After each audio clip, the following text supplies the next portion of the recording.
So, in conclusion, I'd just like us to watch this video by Christine Bryden, who was, I think, the first of these advocates, people with dementia, who started to publish and go on television and etc.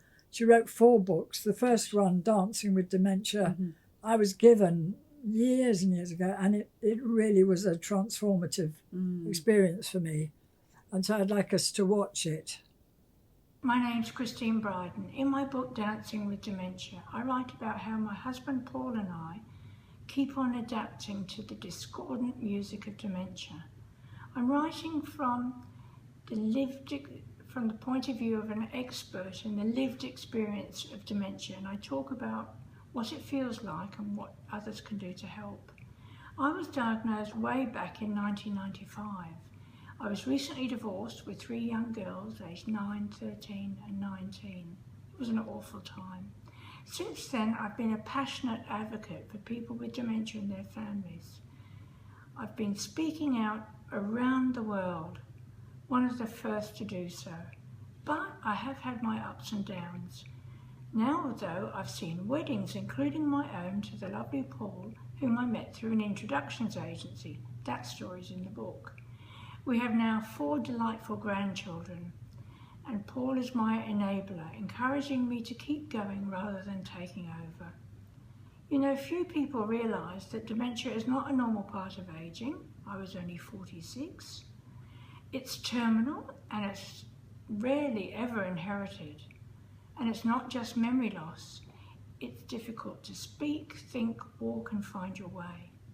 I keep going as best I can, and I do ongoing rehab. Why shouldn't I? You do rehab for a stroke, so why not keep going when you have dementia? What I do is try to read, write, calculate, and I'm on several research committees and advisory committees for clinical people.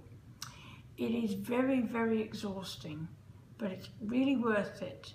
I do believe we can live a new life in the slow lane of dementia.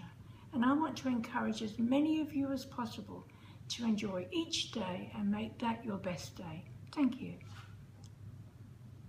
So, in conclusion, I'd like to say you're not making this journey alone. There are lots of people here to support you. Everybody who's closely involved with dementia is going to need support.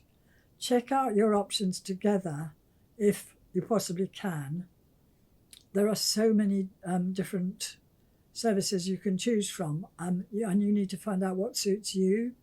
There are people who can be, in effect, paid companions, taking a person out to activities, spending time with them and giving the carer a break. There are actual carers who will come in and do more practical things. There's respite care. There are lots of social groups, particularly those in TIBS. There are care homes of different kinds and in different places. Visit as many places as you can. Plan ahead. I'm afraid it's a matter of when, not if.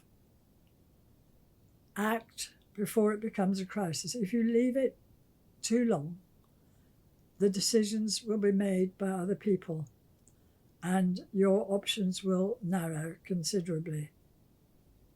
Care partners, you must look after yourselves as well as the person you're looking after. You need to look after your physical health as well as but also your emotional health.